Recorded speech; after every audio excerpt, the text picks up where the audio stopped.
Bonjour. C'est bon? On l'atteint dans sa sexualité, ça ressemble quand même à une vengeance de femme. Sa femme ou Louise? Sa femme a une babysitter à demeure, elle a très bien pu s'échapper 1 heure pour aller jusqu'à l'hôtel. On va savoir ça très vite, on y va. Merci Nadia. Par exemple, si dans une phrase, il y a un bégaiement, c'est-à-dire qu'il y a des heureuses maladresses à l'image. Et heureusement, il faut que ce soit que ça. C'est-à-dire que le réalisateur doit piéger pour que le rythme soit compréhensible, bien dit et en même temps vivant. Et cette vie, c'est le réalisateur qui vous piège. Par contre, il y a des détails techniques qui parfois font que ce ne serait pas lisible à l'image, ce ne serait pas acceptable. Un camion qui passe, qui fait trop de bruit, moi qui bégaye une fois, l'autre qui zozote, voilà. Toutes ces choses-là, il faut les réparer. C'est bon pour là? Est-ce qu'on peut écouter ça là maintenant? Louise Chapsal réside dans un petit hôtel à Cannes. Elle prétend qu'elle n'avait pas rendez-vous avec Laurent Pasteur hier. Seulement, elle n'a pas d'alibi. Alors, vous avez fait exprès de faire la boucle Louise Chapsal parce qu'on est filmé. Louise Chapsal. Je pense que Louise Chapsal. Impossible. Alors, pourquoi vous êtes venu? Je suis revenue pour lui. Vous n'avez pas d'alibi.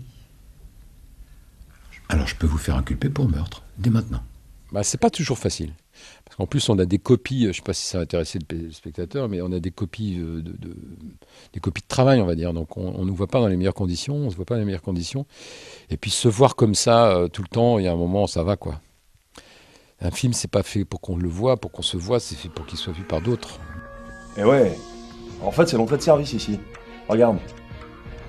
Tu vois, j'ai l'impression que les caméras couvrent tous les axes du parking. Si tu arrives passer par là, on va le choper. C'est d'arriver à reproduire et retrouver justement ces sentiments et ces émotions dans ce qui a été fait en direct.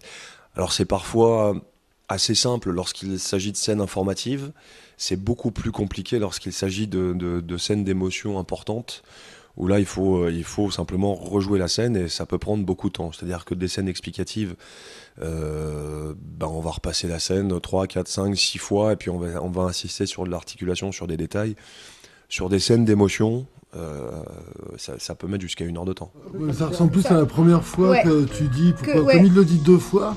Ouais, mais je moi pense j'aime qu'il faut autant la l'insister. deuxième parce qu'il a fait une nuance, ça fait une nuance qui est intéressante. Je me rappelle aussi d'un épisode qu'avait tourné Xavier Deluc, où tout se passait en pleine mer, pareil, avec du vent, de la mer. Enfin, voilà. Là, ça devient compliqué et ça peut prendre 5-6 heures pour refaire un seul épisode.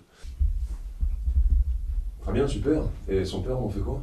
On rassemble sur une semaine l'ensemble des protagonistes des films à post-synchroniser. En général, c'est 2 épisodes qui sont étalés sur une semaine. Donc il y a à la fois les personnages récurrents, mais il y a aussi tous les guests qui viennent pour parfois refaire leur doublage aussi.